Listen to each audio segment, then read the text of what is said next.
listening to Semi-Pro Gridiron Rant, where we talk semi-pro all the time. All the time.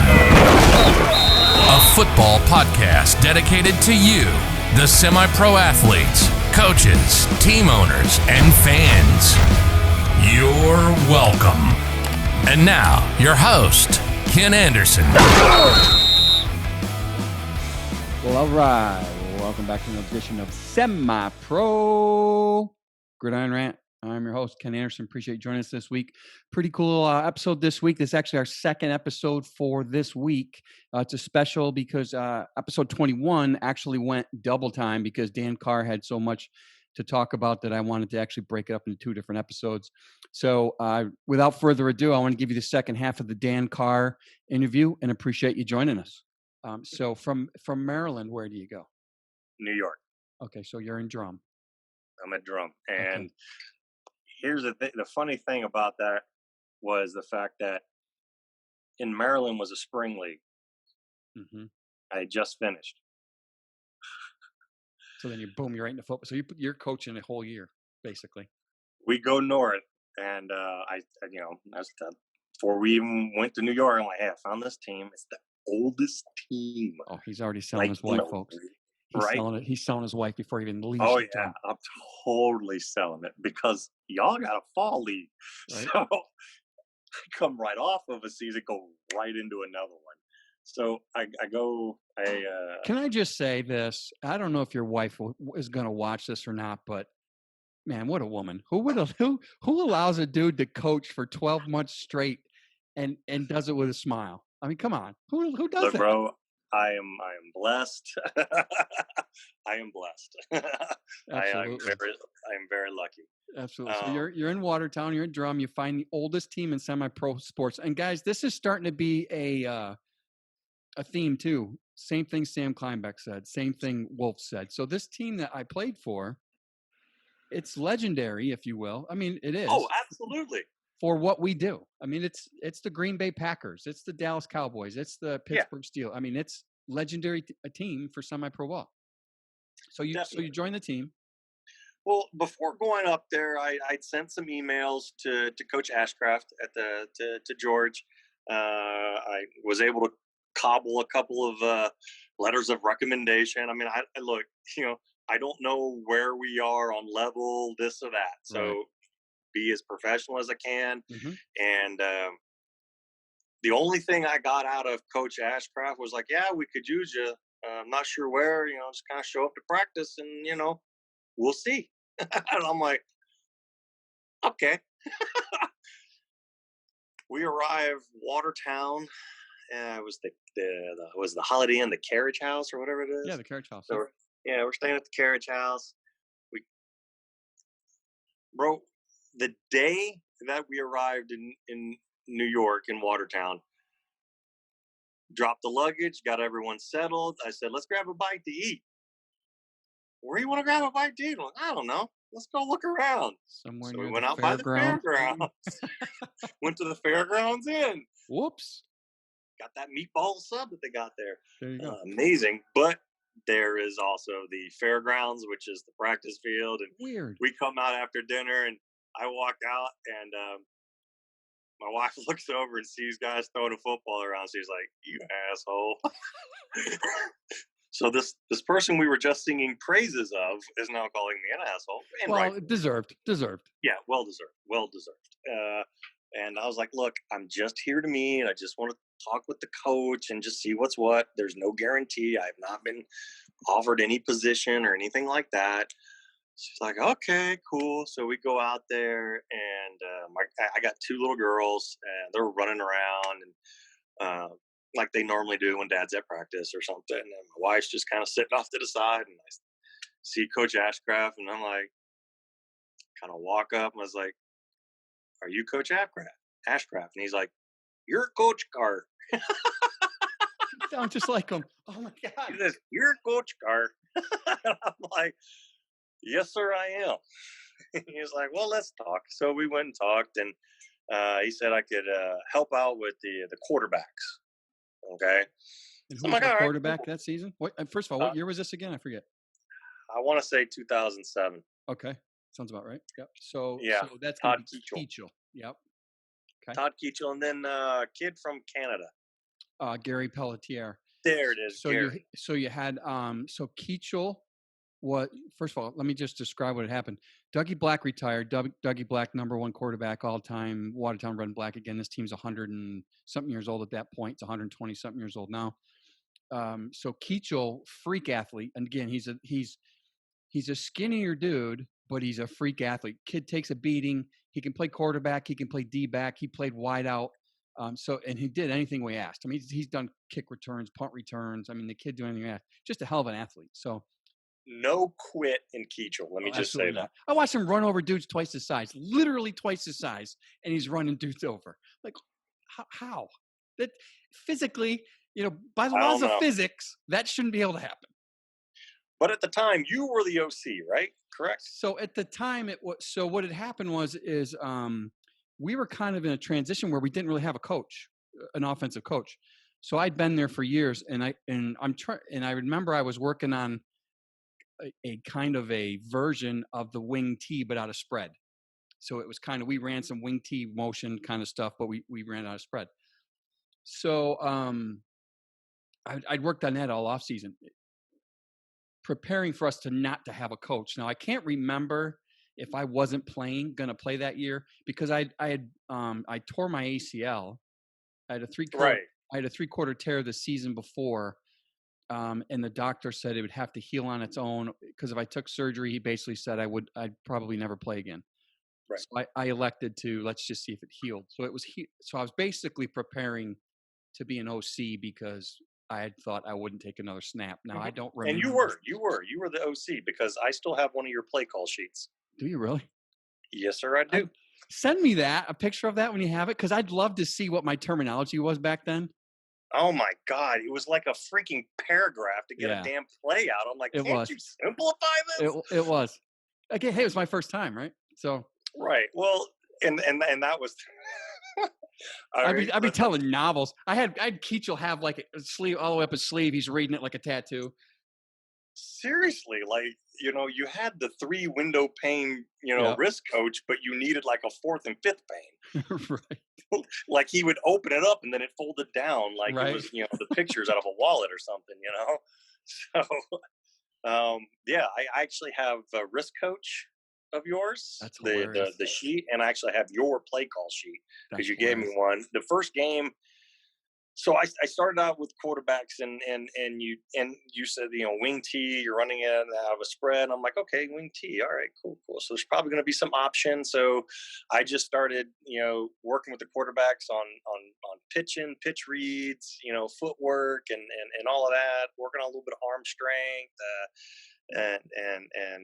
and all of that. And just trying to, make my way. Again, this is brand new organization, brand new team, new people, all that. And the first game we had was against the Albany. Mm-hmm. No. Yes, it was. It was Albany. Did we get our ass kicked? No. We did not get our ass kicked. It was Amsterdam. There it was. Amsterdam Zephyrs. Yes. Okay, thank you. Purple and gold, I do believe. That's correct. Purple and gold. Okay. And they had a beautiful stadium. Nice. Yeah. That's back when they had the what's everyone's using for turf now, but back then that was considered upscale, beautiful. Yeah. Okay. Yeah, I remember that. Real pretty. And I remember because in Italy, I had coached and played on a few fields that had artificial surface, and I learned that if you reach down and you pull up the little rubber pellets in between the blades, it takes the moisture off your hands and adds a little bit of tack to it. I didn't know that. Wow. Yeah, I kept telling Green, I was like, dude, pick this shit up and rub it in your hands or dry your hands off to snap the ball. I didn't know that. So at that point, that was a preseason game, and I was not playing. I was at that point. You weren't playing until like halfway through the season. Is that what it was? About halfway? Yeah, it was about halfway. Because, and we were doing well for ourselves. Don't get me wrong. I think. Oh, that's yeah. See, you kept telling me you were a tight end. You're like, whatever. You're only 5'11". There ain't no way you're a tight end. Look, I'm just gonna say it because when I first got to Red and Black, I was not a Kenny fan. And I'm going to Neither was say, I'm Wolf. almost positive most people who you talk to on here are going to say, when I first started, I was not a Kenny fan. That's Wolf. That's Wolf to a T. Hated me. Okay. But as, like I said, trying to learn my way, get to know people, obviously got to know you and all that. So when about halfway through the season, I think we were, I think it was, we were playing Albany. It was a home game for us. Okay. And you decided it wasn't wing T. We went wishbone. And you put yourself in at fullback. I remember that game. It was Montreal. It was Canadian game. You were a tight end. When I first got there, I looked at you and went, nope. I'm taller than this guy. There's no way he's the tight end. Right. I said, maybe linebacker, middle linebacker, fullback, maybe? Just the size, okay? Because you just you're rehabbing any injury, and you're putting on some weight. It is what it is. All right. So I'm like, chubby. No, fullback. I was fullback all the way. So when we did wishbone and you went at full, I was like, that's what I'm talking about. So I played fullback in high school and in my 1 year of college, and I would hybrid even a few games. I hybrided back and forth, basically what they call an H-back these days, right? Right. So I remember that game. You're right. It was halftime. We were playing Montreal. It was actually okay. It was a Canadian team, and Keachel threw a pick right at halftime to Dan LaRiviere, who took it back for a pick six right at half. And I'm like, that's fucking it, because we couldn't move the ball. I'm like, that's fucking it. I went in and then we crammed the ball down their throat for 2 quarters. We just kept bam, bam, bam, bam. I'm like, ball game. That's how you win the game. Yeah, we would move the ball, but then we could not put it in the end zone. Right. It was not happening. We got a field goal. We got 3 points. I don't know what the score was. It was at half. I think we were down by 2 scores. I think probably because I was irate. I'm like, why can't we run the ball on these dudes? I'm like, am I gonna have to show you how to block myself? And they're like, we did a little bit of your wing tee, but we went to that bone and put you in at fullback, and you just started. I mean, I was definitely a Kenny fan because there was one where you had to kick out the DN, and I saw you blow that dude up. I mean, Kenny, you could not have been in a better position. Your hands could not have been placed better. Your hips could not have been charged better. You blew that dude up, and boom. I was like, this is it. This is what we do. Well, I appreciate that. Yeah, well, that year we had lost 1 game, and it was to the Vermont Ice Storm, and we lost by 1 point. Yeah, so let me take a time out there. Thanks for reminding me. So 2 weeks ago we told this story, and I kept saying Plattsburgh because my guest Tommy had said Plattsburgh about earlier in the meeting, earlier in our episode. So yes, Dan texted me. He said on Facebook, he goes, no, that was Vermont. So it was a Vermont Ice Storm, not Plattsburgh. So okay, continue the story. So we go to Vermont. We lose by a point. We lose by a point, and it's heartbreaking. It's the last minutes of the game. Obviously, 1 point. Like, really wanted an undefeated season, Right. But all right, fine, no big deal. 1 point, 1 loss a season does not make right now. And we tried to kick the game winner. Remember? So we rushed our field goal unit out, and that was Leo Grant. I think was our kicker that year, and he just missed it. Just missed it with no time left on the clock, which was brutal. So we advanced through the playoffs. We had to go play Plattsburgh, I think, in Plattsburgh, and handled business. And we're in the championship. And who are we playing? The Vermont Ice Storm. In Vermont again. Well, folks, if you listened to 2 weeks ago, you know how this turns out. And again, we lose by 1 point. 1 point. That was painful. That was very, very. Oh, we cried. I won't lie to you. We cried. Most of us cried. It was. Well, prior to that, when I was in Maryland, the last game that I lost was by 1 point. Really? Now I go up to New York, and there's 2 games in one season that I lose by 1 point. I'm starting to think, all right, Dan, you're cursed. So I forget. Refresh my memory. So when I went to play fullback, did you call plays or did we both call? I forget how that went. Between the both of us. Okay. Yeah, you since you were already on the field, you were calling plays.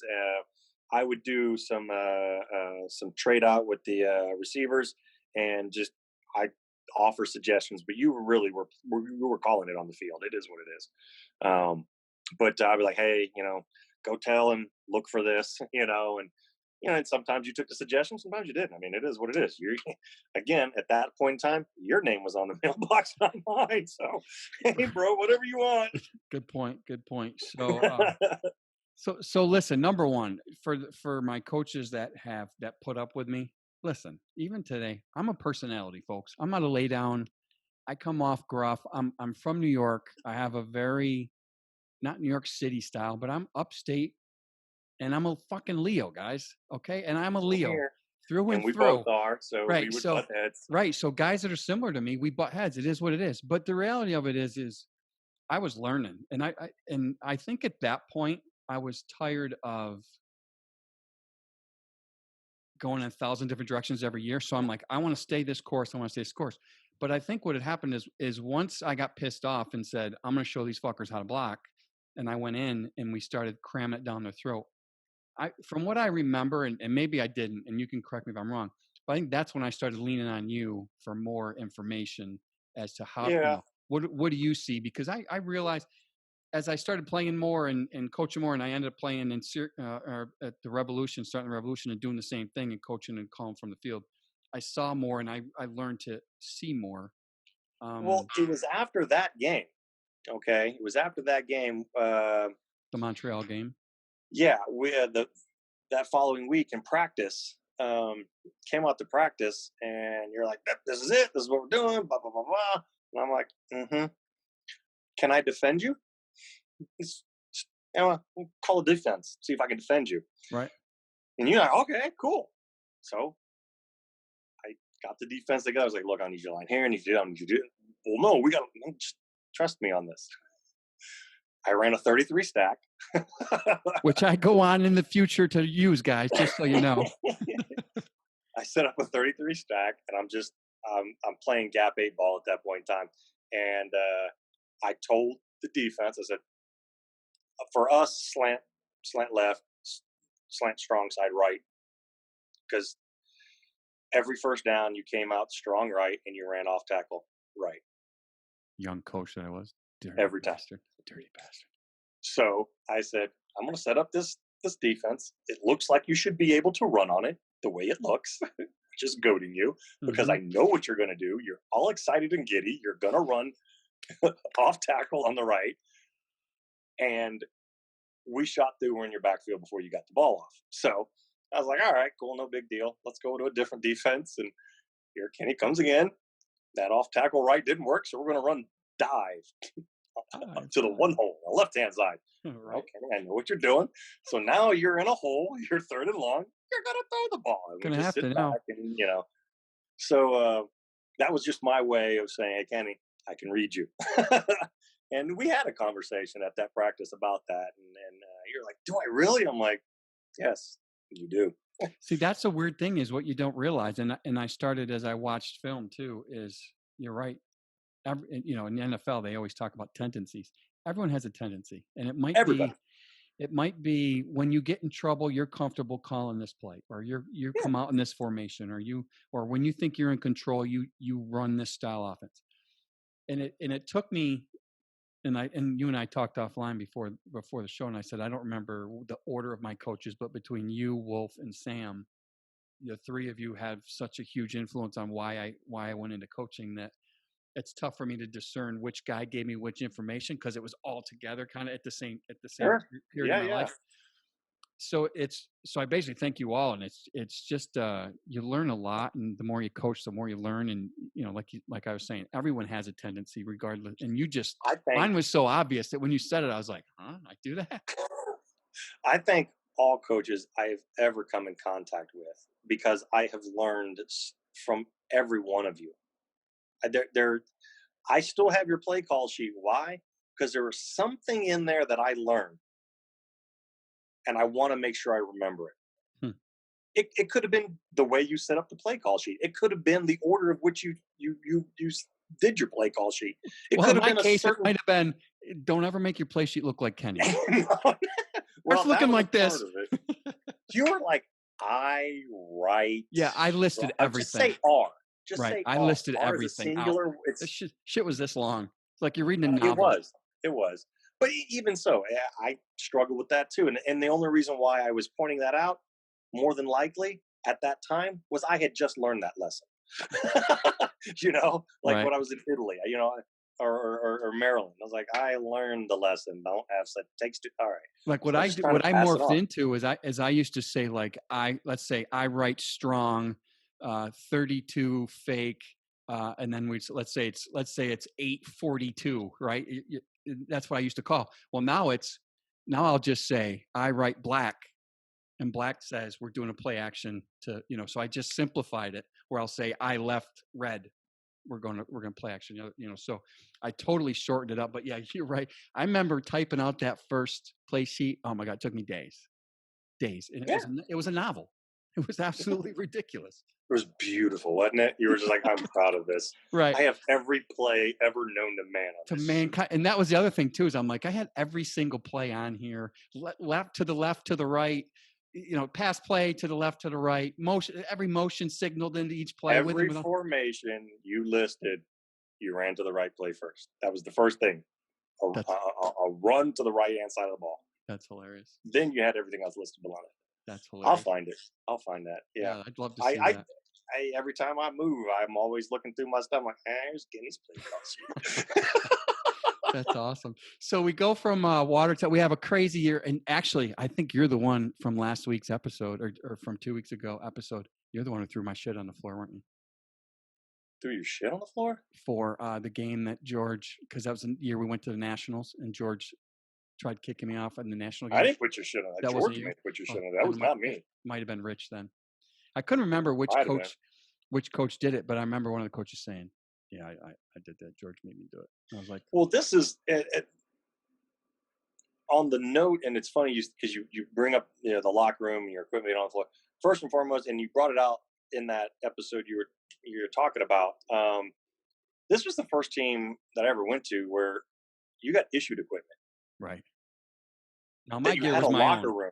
Right. My gear was my own. Locker room. And we had a real locker room. Yeah. I brag about the team all the time. You had a team doctor. Yeah. Yeah. And a team physical therapist. Yeah. Yeah. Michelle. Your girlfriend at the time? Yeah, she was my girlfriend at the time. Okay. I didn't want to...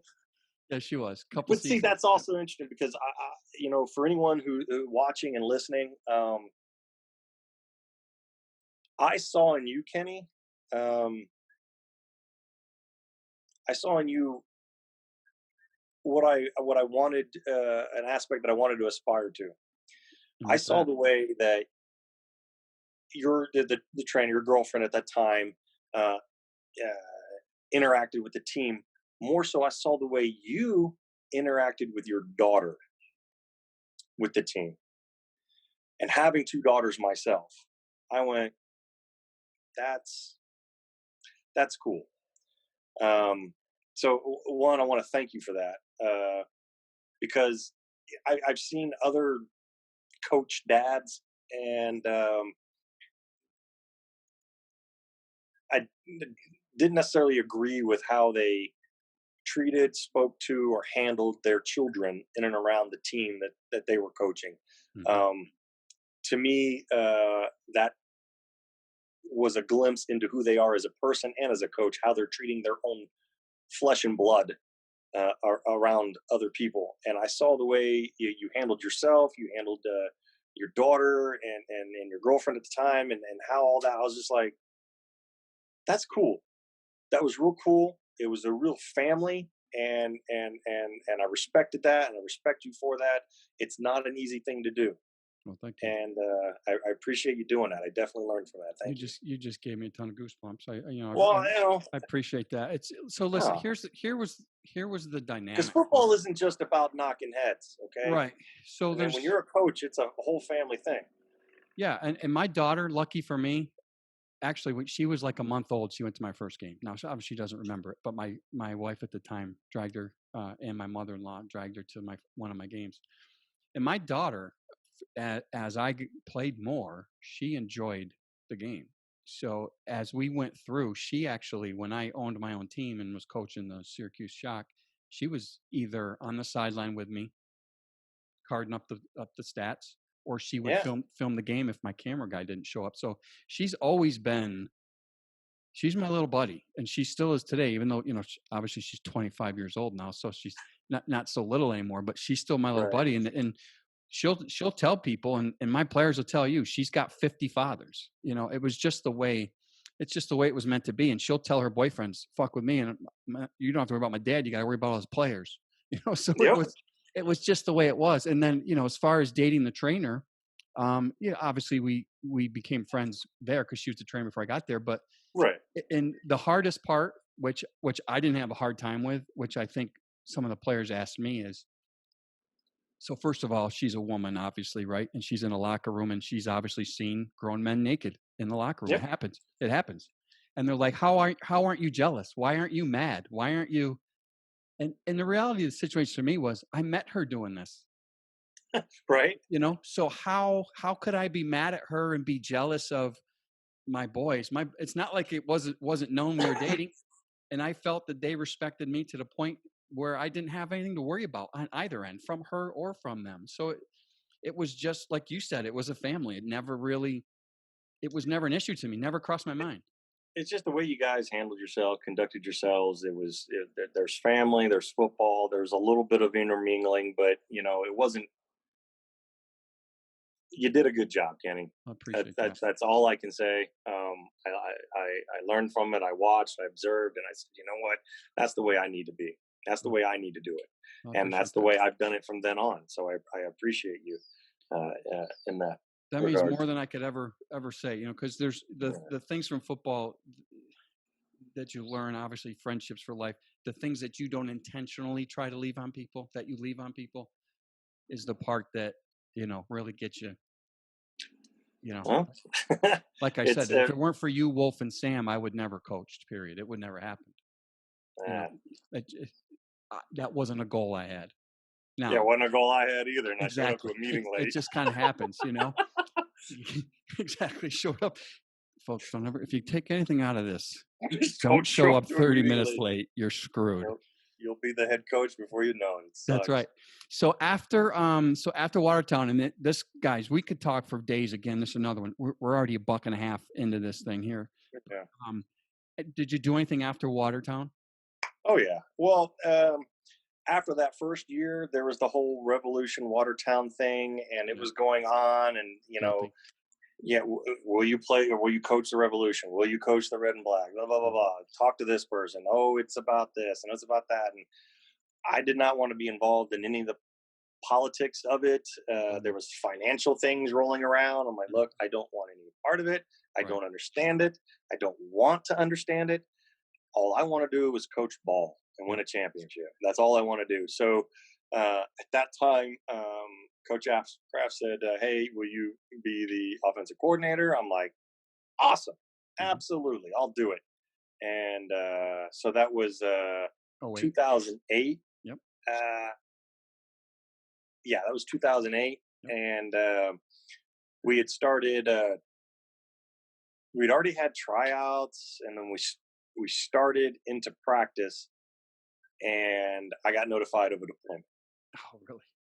So I could have coached all the way up to, and kind of phase myself and then deployed and then come back. But being an OC, I didn't feel that was fair and just to the team to do that to them. So I asked Coach Ashka, I said, hey, look, can I just step back? I don't, I'm not going to coach this year. I have a deployment. So, and he agreed, and all right, awesome. And I followed the Red and Black, and Revolution as well, because I knew people on both teams while I was deployed. And I came back right in the middle of a season. And that's when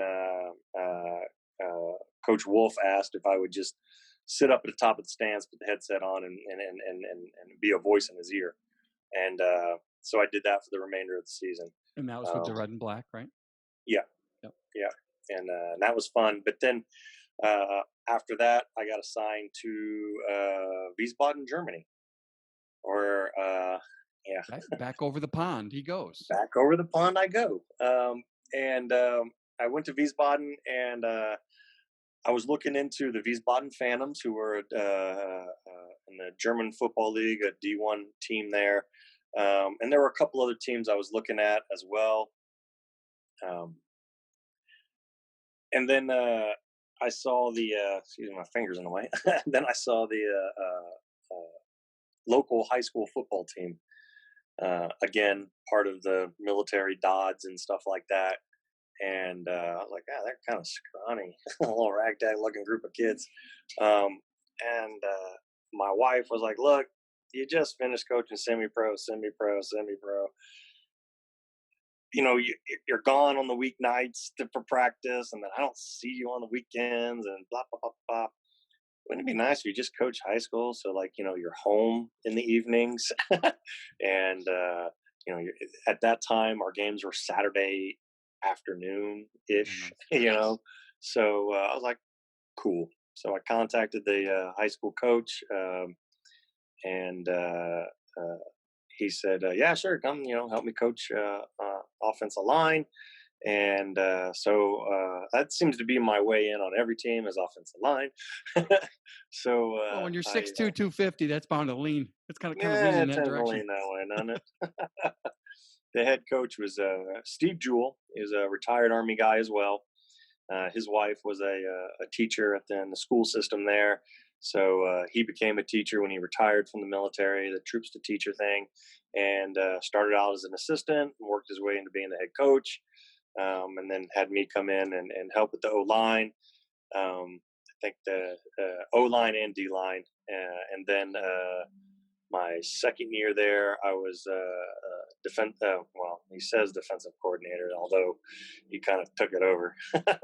But he's the head coach, does what he wants. I'm here for support. Okay, know your role, know your lane. Exactly. So, but for 7 seasons, I coached the Wiesbaden Warriors. In those 7 years, 6 years we were in the championship. 2 years we won it. The only losing season I've ever had as a football coach was my second year in Wiesbaden. We only won 1 game, but that was the only losing season I've ever had. And I've never been below, I think, 1 year. That 1 year at the Admirals, we were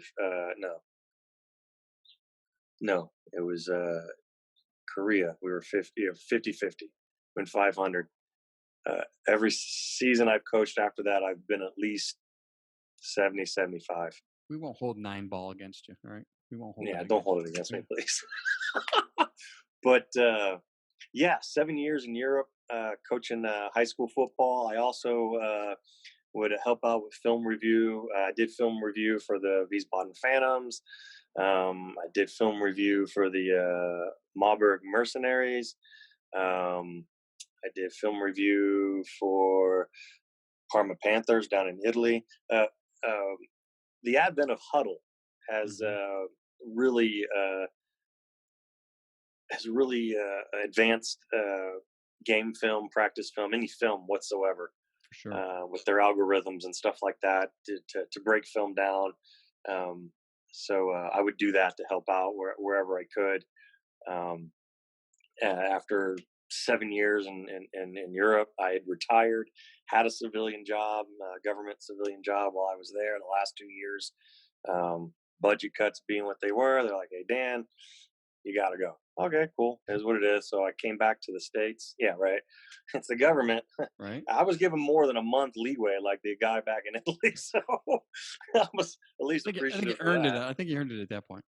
Yeah, but I came back stateside and I coached at a high school in Daytona Beach, Florida, Mainland High School. Here's my guys right here. There you go. Mainland Buccaneers. I have all my polos. I still have my Watertown red and black polo and red cap. Kind of an amnesia wall in case I need to remember something. I'm getting there now, dude. Yeah, I got to see your helmets in the background. Everything blends, and it's just like I can't remember. Like I know you, Sam, and Wolf coached me. I couldn't tell you what years. You know what I'm saying? It's just, right. it's all the It same becomes a team to blur. me. It just becomes a blur. It's I wish Names and numbers, man. Names and numbers. It's yeah. just woof, woof, woof. If YouTube were even invented back then, or podcasting was invented back then, maybe I would have started it just to keep notes. But Yeah, right. I regret that I didn't, take notes throughout the years. Looking back, it Yeah, yeah. would have been Coulda, amazing. woulda, shoulda. It is what it Right, is. right. But hey, now we But got these. So yeah, so you win some champs in another few championships in Europe. You come back to the States. You coach. Now, did you win anything in Daytona? did not win a championship at Daytona. Winning seasons, I only coached 2 seasons there. Winning seasons, both seasons. Went to the state playoffs both seasons. The mainland high school has been in the state playoffs for the past 26 years. Wow, it's a hell of a run. For 26 straight years, they've been in the state playoffs. And of course, being where we're at in Daytona, the division and conference and all that, we have to play the juggernaut teams from down in Miami, like Miami Central and Right. Miami Northwestern. And, these are Speed merchants. speed. It's not just speed. They grow them different. Look, bro, there are some knuckle scrapers that just come out of Miami. I'm just like, huh? Yeah. Like, what? This is a man child. Like, was he held back 4 years straight? Like, what? I know But you see some of these don't get me YouTube wrong, channels now. These dudes that are monsters and they're 15 years old. I'm like, you're as big as an NFL player and you're 15. well, and the thing of it is because this team is successful. They have been wildly successful. Every practice, you walk out there and you just see the list of polos, colleges, all out there watching, And what's crazy is they're out there watching in season, not the spring season, off season. They've got, scouts, coaches, this and that, recruiters. They're not a part of the normal game day coaching staff for the college. They send them throughout the week to high schools to go look at, potential, student athletes. And so I got baptized into the high stakes of high school football. Mainland was about 2,200 students. Wow. Wiesbaden was like 650 students. That's like a senior class for Florida schools. Right. That's crazy. So yeah. So I've lived in Florida, obviously, and now I live in Texas, obviously. Whole different ball game from upstate New York. Football. Whole different ball game. Complete. And that's what I was trying to bring up to you. It's crazy. York. Like, you guys just. I'm like, hey, there's a little finesse that we've learned down in the South. You might want to try it. Nah, it is what it is. It is right. what it is. But right. see, again, I learned. I've picked up so much in everywhere that I've been. That's going to be cool for you because I know what I've picked up just from, the couple teams I coached in New York versus coaching in Florida and then watching teams down here.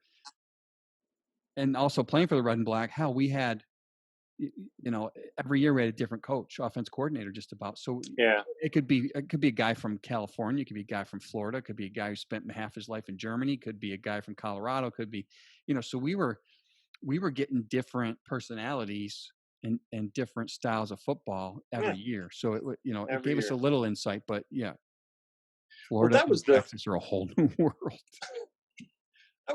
For me, it was kind of fun coaching at the high school in Germany. Just the military aspect of it, because case in point, I had a kid, Noah Shattuck, freshman.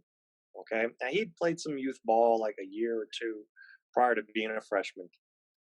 Noah's 6'7" his freshman year, and he's about 270 pounds. Okay. Freshman. I cannot put him on the JV team. Right. Okay. He's a freshman. Came in, made it through the entire season. Now, mind you, he was not a starter. Okay. He played sparingly, won a championship with us. Good for him. But 3 days after our championship game, his family had to pack up and leave. I didn't get him again. Wow. That's awful. Ouch. And you talk about away games, like, I think, we with you, we traveled up to Chateauguay. We traveled up to what was it, the Deacons, The Ottawa, Deacon Demons or the Deacon Demon Demons, Deacons, something like that. Yeah, whatever it Ottawa. was, Ottawa. whatever, some Canadian team, Right. on a frozen 110-yard field. Right. I'm sorry, it just cracks me because in Europe, a lot of the fields are soccer fields, and you play on a 90-yard field. There's between 40s, there's 10 yards. Hmm. So, you lose a little bit there. I went off on another rant and tangent. I don't know where I was going on that one, but I know I learned a lot. With being at that high school in Germany, the rotation of players, you never know what talent you're going to get each year. Mm-hmm. So I learned a lot. Steve Jewell, who's the head coach, he taught me. He's like, look, you need to know more than one style of offense because you don't know what you're going to get, brother. Right. So, I learned that later on. Yeah. Between power eye, between wing tee and spread and I mean, I have been through so many different offensive schemes, defensive schemes, ways of it's just like wow. Coach Jewell just brought up to me when I first started coaching the O-line for him that first season. He flips his line. I'm like, huh? He's like, oh yeah, you flip the line. You have a strong side and a weak side line. I'm like, okay, yeah. He flipped his line. I was like, yeah, but why? You only have to teach it once. Okay. The guy you block, you teach him once. It's the same guy. He's just on the other side of the ball now. Right. You only have to teach it once. I don't have to teach the other guy that same play. He's never going to do that block. It's actually a good idea in semi-pro because we're limited with practices. It's actually a good way to do Exactly. that. It's a good idea. Never thought of doing that. And then everyone's like, oh, well, you flip the line. So then, you already delineate what is strong side by where the personnel is. You're not giving anything up. Mm-hmm. Like, oh, you're only running to the strong side. Yeah, keep thinking that. Right. I was going to say, just because you have a strong side doesn't mean you have to run to it. I counter a lot. What I do now is a lot of freaking misdirection. I mean, between wing tee, all that. A11 ball. Ever played that? Ever coached that? No, what's that? A11 ball. I'm gonna have to look that up. Yeah, look it up. Where you got a tackle lined up with your slot and wide receiver out on the other side. It's hard to tell who's eligible. Mm. Interesting. You can play a A11 ball, and you could have the guard go out for a pass. What? So just about anybody's eligible. Anybody, A11 is it. Wow, that's Air 11. You can throw it to anybody. Wow, that's crazy. Anybody's eligible. So tell us a little bit about what you're up to now. Well, realizing that teaching high school doesn't pay too well, because I heard that rumor. Yeah, I took a 2/3 pay cut to go to teaching. Wow. Coming out of Europe, so doing whatever we could do to stay afloat, stay alive. I went back and looked for employment through the government again, and I found a job right here in downtown Boulder City, Nevada, about 30 minutes outside of Las Vegas. And I work for the Bureau of Reclamation, part of the Department of Interior. Mm-hmm. I'm a training instructor. I teach communication and leadership principles and skills. Awesome. So are you doing anything football related anymore, or you kind of stepped away for a little bit? Yeah. If I were to do something football related currently, there's not a semi-pro team. I'll be a little snobbish right now. There's not a semi-pro team locally that I want to coach for. Do I need to come out of retirement and go over there and let's start up a damn team? What's going on here? Do we have to do something crazy? if you want to, I'll be here. There's I just got not a one that buddy I'm who's willing asked to me coach for right now. years to live in Mesa. So I don't know. I just my job now is I can work anywhere. I work from home, so it's kind of like the Well, sky's it's the limit. where I'm at now If too. I get a bug up my ass and I want to try something, who knows? I might be. Hey, coach, it's Oh, Kenny. Remember that football team we talked about? come on, Kenny, let's do it. And there's some local high schools, but with my job, um, is literally a 9 to 5 job, if you will. Mhm. And I would be showing up to the high school practices late, and I couldn't guarantee that I was going to be there. Right. And I don't want to do that. I've never wanted to do that. I've never wanted to tell an organization, "Hey, I'm here to coach," and then sparingly be there. Makes sense. I mean, be there as much as you can, but sparingly. No, I can't do that. Mm-hmm. I'm either in or I'm out. Right. So the first year, I was like, all right, I'm just gonna sit back. I went to the local high school here, Boulder City Eagles, and I watched a couple of their practices and introduced myself to the coach and all of that. But I have not that I don't have the desire to. I just have not stepped out of what I'm currently doing to go and dedicate time to that. Also, both my girls are in college now, and keeping track of and doing all that. And of course, my wife loves that I'm home and not out at football practice as Right. often or at all now. So what I do now is I do film review for teams. Um, like I said, everyone's been complaining about the pandemic and this, that, and the other. Um, I just contacted teams in Europe, the Helsinki Roosters. I did some film study for them before their season was canceled. I was starting. You got to understand, in Europe, the team names, A little because different. I'm gonna mention a team. You're gonna be like, huh? So the Swarek Unicorns. I get that. It's just like you go to England and you go to the pubs and the Lazy Goat pub or whatever. It has to do with the area and the lineage and the crest that they have for that area. Like you have Mhm. your family crest Right. or whatever. They have the area or the county or whatever crest, and there's a unicorn on it. So that's what they go with. You run with it. I coached the Belluno Griffoni, which we say griffins. Yep. Actually, it's not quite a griffin, but it just happens to be part of their logo. Mhm. Their crest. So you go with that. Mhm. And so you've got you just have weird names out there. I mean, by American standards, weird names, Right. but it has Listen, no lineage. one's going to protest the name of a unicorn and demand that they change it. Well, here's the thing. They're also perennial champions. Well, there you go. Who's going to doubt them? So You can wear want to make your fun of them, rainbow uniform if you want. Who cares? We don't care. if you want to make fun of them, just know that your ass just got beat by the. They're going to by stick the that unicorn, single horn okay? right up your ass. Is what they're going to do. Right.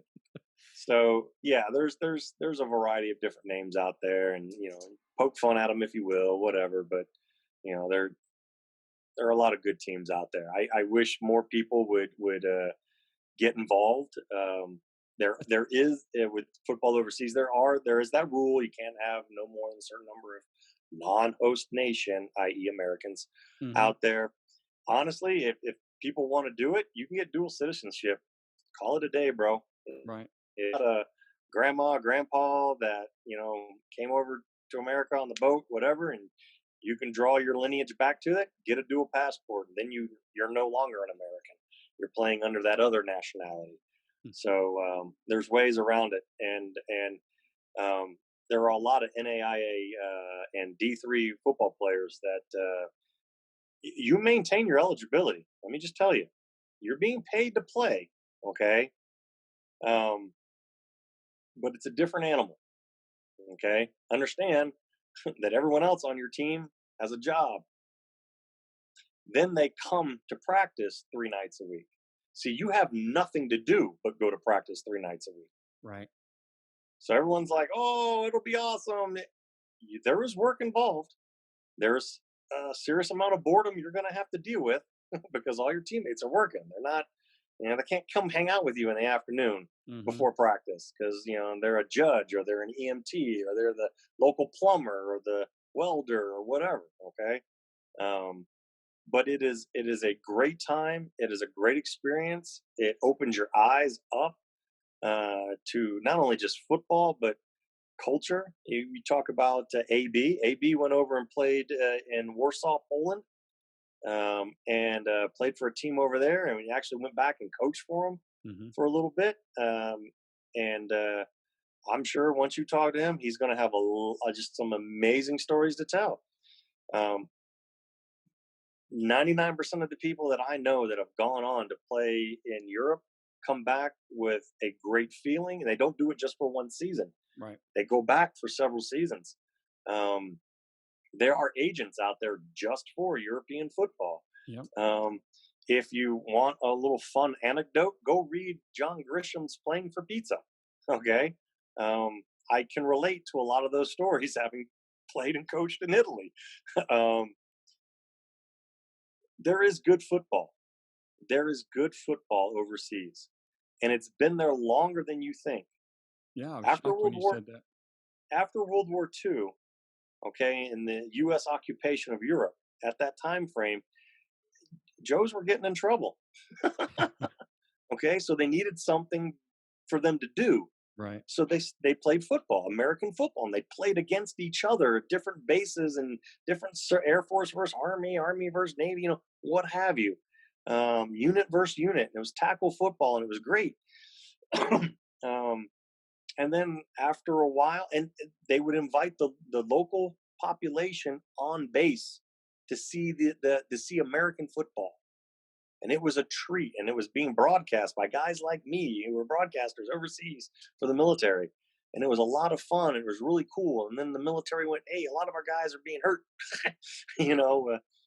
They started looking at statistics of injuries and stuff like that and being combat ready. And they said, "All right, no more tackle football." Well, what do we do with all this equipment? The local communities. And if you look at American football in Germany, where it's big in Germany, there either is currently or used to be a military base there, a U.S. military base there.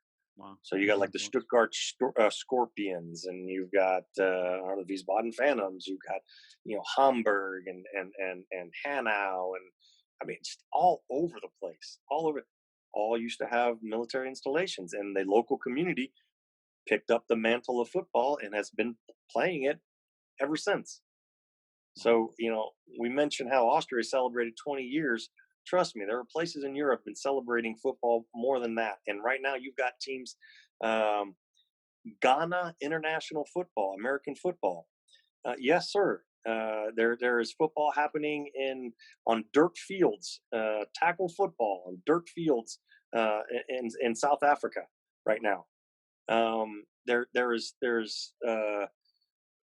There's American football in Australia. I mean, Kenny, take a dart, throw it at a map. There's American football going on now. Is it NFL caliber? Is it D1, D2 college caliber? No, it's not. Okay. But it's good football. Well, that would make sense because, when I was younger, you remember the Nigerian Nightmare? Yeah. I think his name was it Christian Okoye, the Nigerian Nightmare? So obviously, folks, he was from Nigeria. So, and just a huge man, played tailback and had a couple good seasons. And I don't know how long he lasted, maybe 3 or 4 years, but you see a lot of, Samoan, you see a lot of, like you said, you're starting to see some of the German people kind of sprinkling in across the league. I know Minnesota had a guy that tried out a couple years ago or was drafted late. That was from Germany. So you do see a lot of that American football influence. So that's amazing that our sport's growing, it's behind the times. I mean, soccer is obviously international, the number one sport. Yeah. And then, baseball's number two, is up there. Basketball's come a long way. It just took football, football a lot longer. I think because honestly, it's brutal, and it's of the four major sports, it's the one that's more cerebral, and it's also the one that's most expensive to play. So you throw all those together. Yeah. And I think that's probably why it's been delayed or slower than Slower. evolving in basketball, baseball, and soccer, obviously. Right. Absolutely. And I know the NFL tried to get the NFL Europa started over there. There was Right. the World League that was over there. And the business model is just a little different. And in some respects, I kind of wish we would adopt it a little bit here. Because, if you're in the D1 league, the top league, the Premier League in Germany, if you're in that league and 3 years in a row, you're the cellar dweller, you get dropped down to D2. Nice. So they're constantly trying to push the sport of football to the best that it can be. Right. If you're not a good team, they don't want you in the league. Okay? Makes we only sense. want the best. And what they'll do is they'll promote a D2 team up. Bad Homburg Sentinels, a kid that I coached in Germany in high school. His mom was American, his dad was German, and she was a high school teacher or a middle school teacher. But anyways, he graduated high school and started playing around a couple of semi-pro teams here and there. And he helped start the Bad Homburg Sentinels. And this is, I think, their fourth year in existence, and they've been bumped up to Division 2. Wow. So he's going to keep riding that and see if he can get them up into the D1. That's a great philosophy to use. That basically, you are the weakest link. Goodbye, and then bring up who can. Yeah, and it's not like, okay, you're the weakest link. Goodbye. You go down and then you stay down there. Right. You can earn your way back. Keep proving yourself. Mm-hmm. And if you are that good, then in a couple of years, guess what? You get a bid, you come back up. Mm-hmm. And it's not like, well, we can only have 10 teams in D1. No. If you prove yourself, then we'll open it up to 11 teams and put you in, or 12 teams, put you and another team in. Wow, that's great. So they're constantly pushing, and that's the way it is across Europe. It's not just Germany. That's all over Europe. Oh, that's awesome. You do well, you move up. That's and awesome. It keeps advancing the sport. Mm-hmm. It keeps advancing the sport. Keeps making it better and better. You're getting right now.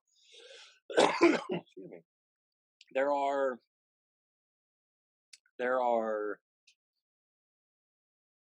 more than a handful of NFL players that are playing in Europe.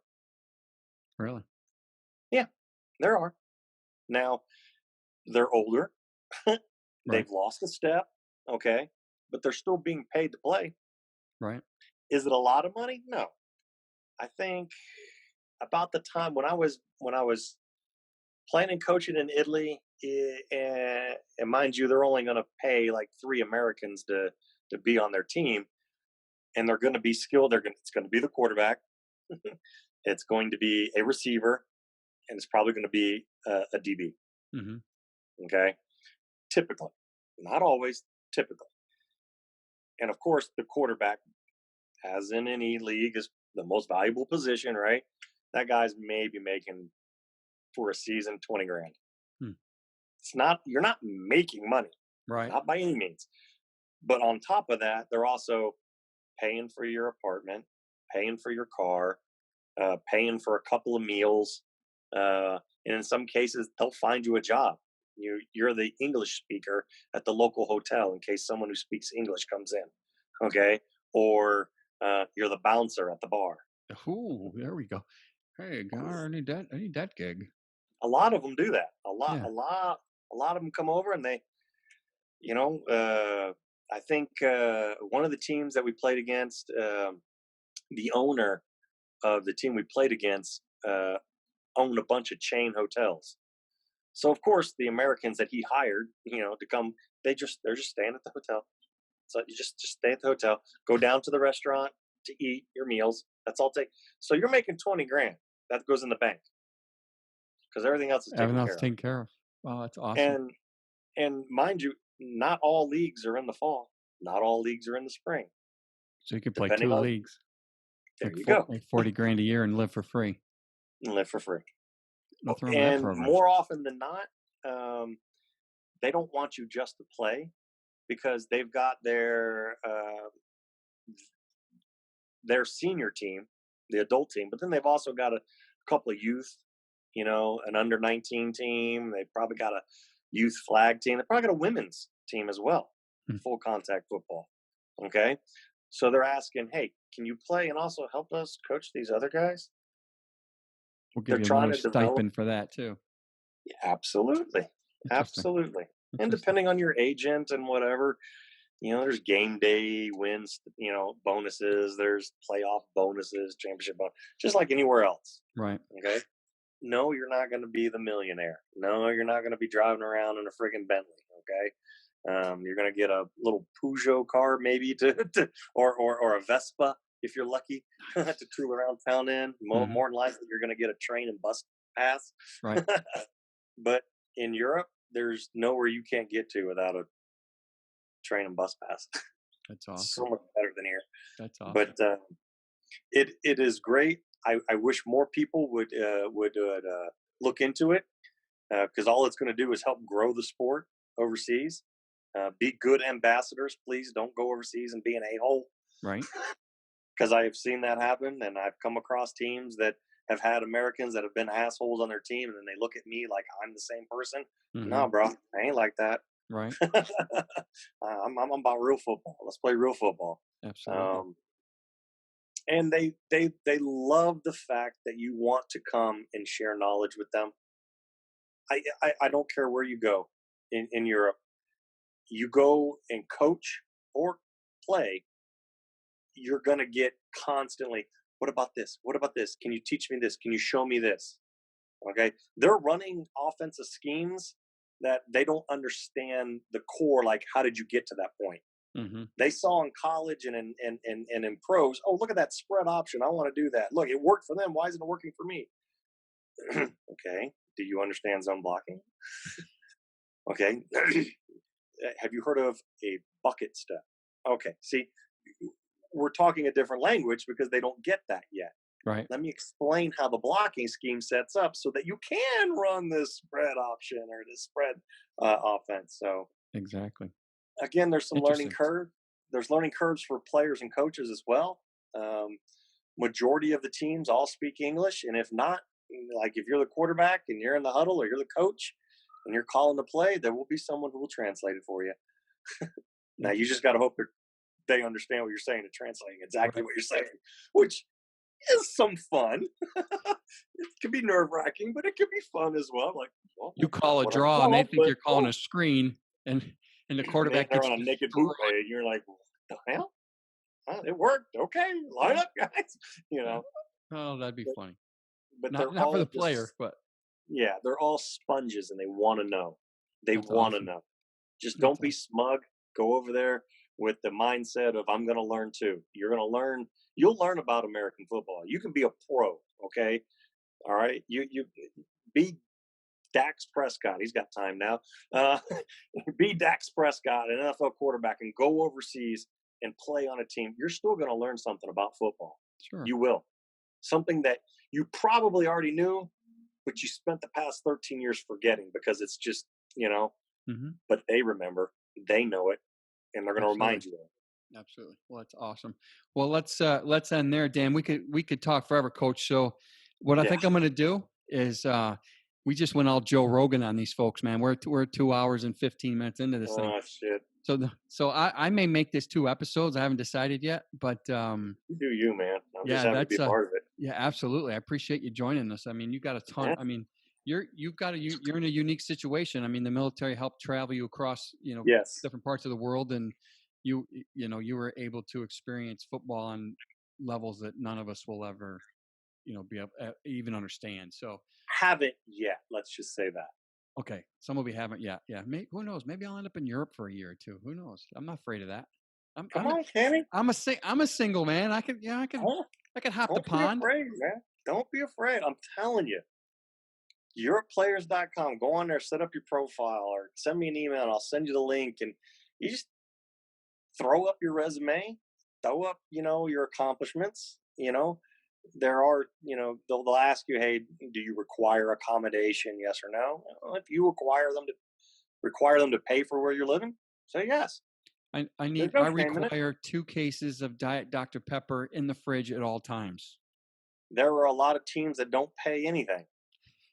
Okay, they don't pay anything. They'll give you an apartment. Right. Okay, cool. Yeah, that works. And if you're not in for the whole season type of a thing going overseas, contact Coach Rudy Weiland, Team USA.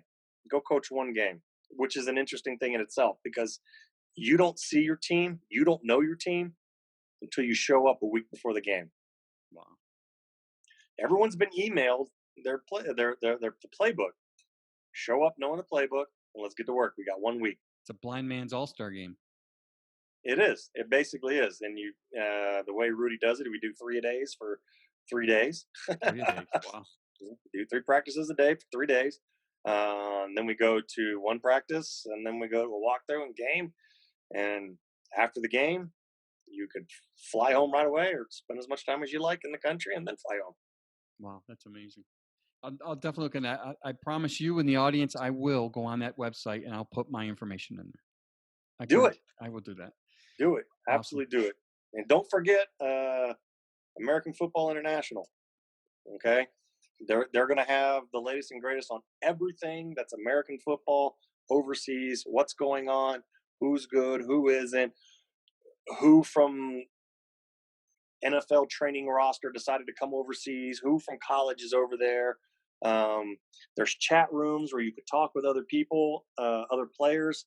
You'll see who they are, what team they play for, if they're American or if they're European or some other nationality. People, open your mind up. Football is not just here in America. It is worldwide. I have for years have been an extreme advocate for trying to get football into the Olympics. Yeah, that'd be phenomenal. I'd love to see that. Absolutely. It'll be a bloodbath to start with, but I mean, why not?